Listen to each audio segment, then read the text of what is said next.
abonnez-vous massivement à Elenga TKM TV. Ba fanatique nanga nyonso obolinga Ange Maïcha, bo s'abonner massivement à Elenga TKM TV. Pour na bokuta ba théâtre na bino ya bien, bokuta tuka ba émission na bino ya kitoko, boko sala jamais déçu na Elenga TKM TV. Bo liker, bo aimer, bo partager ba film na bino, ba émission na bino.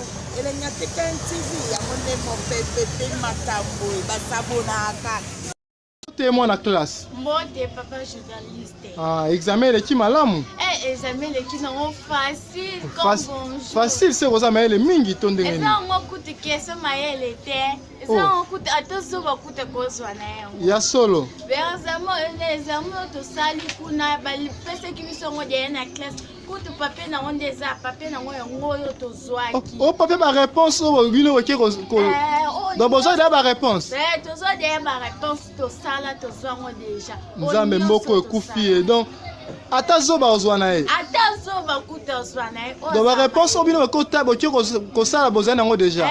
Donc papier ma réponse. Numéro 1 à 30, vous avez combien de questions? Ils ont plus de 25 questions. Donc, nyonso wana. Ah, Congo Koufi. Si que bozu bosu ba pesi bino papier on y a réponse pour na combien? Ba pesi bino na combien? Avant tout on te payer 500 francs. 500 francs ba pesi bino la réponse. Eh bande bota place Congo Koufi.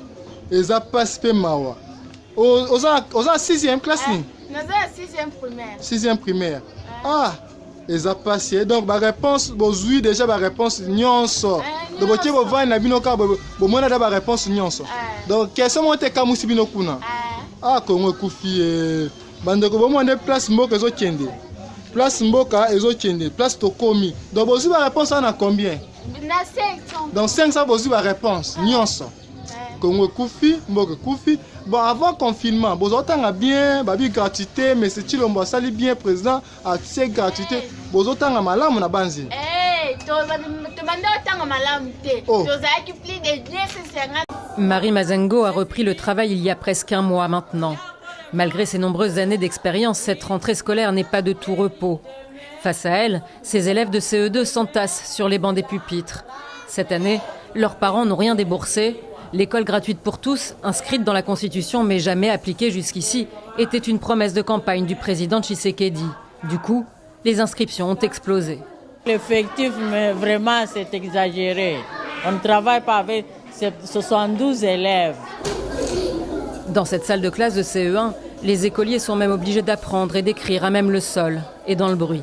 Ici, tout le monde salue la gratuité de l'enseignement, mais ils auraient voulu que l'État les aide vraiment à passer le cap. Modeste Mouvela, l'instituteur des CM2, vient de toucher son salaire. Il commence cette nouvelle année scolaire avec amertume.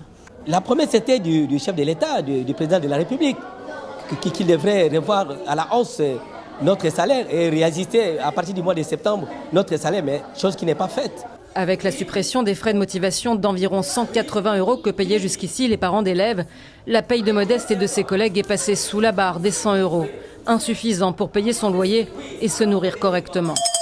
Outre les salaires, les frais de fonctionnement auraient dû aussi augmenter. Mais la direction doit trouver seule des solutions pour que les nouveaux inscrits ne chôment pas. On n'a pas encore eu les moyens de notre politique, de notre travail. Nous avons essayé d'utiliser des vieux cahiers à gauche, à droite pour essayer d'encadrer les enfants. Selon les experts congolais, le financement de la promesse de campagne du président Tshisekedi représenterait 40% du budget de l'État, une somme que le gouvernement n'a visiblement pas. Nzambe na ngai. Mais c'est pas comment tu es capable de plaisir. Ceux qui ont hier, on peut déjà des fois lobby. Ya solo. Ya a passé sur place. Donc bon sur ma place. Na gratuité.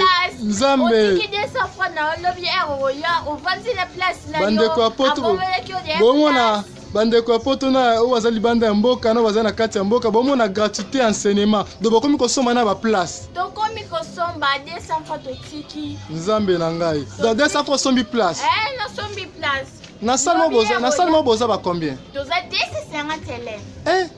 Mais ça tant que ça n'est bien. Azo tant que c'est bien t'as le but au comprendre te. Yaya kuna katini. Ya solo.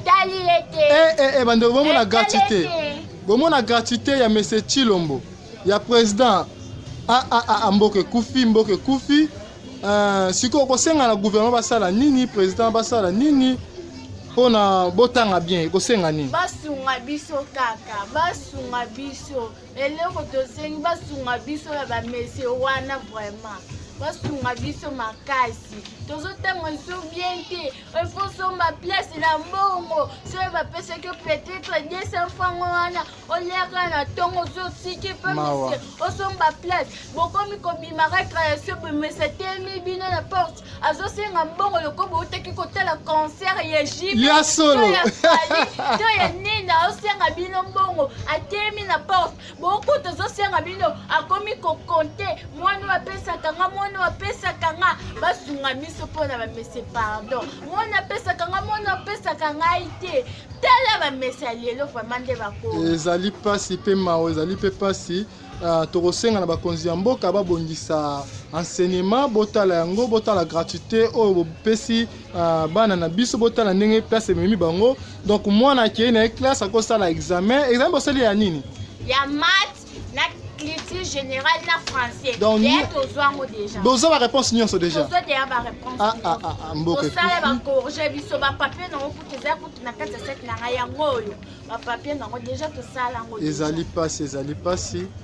ezali pasi bosaboni massivement na chaîne na bino oyo oyo tolobelaka toujours vérité chaîne oyo uniquement mpona vérité oyo ezali barecherche tosala touti kolobela ce qui concerne examen ya bana classe ndenge uti koleka donc gouvernement ya mboka bobongisa mpenza gratuité oyo eluki makambo donc oyo nyonso eza baconséquence ya gratuité. Notre très cher fan, voici Tonton Los de Luxe, celui qui vous aime tant.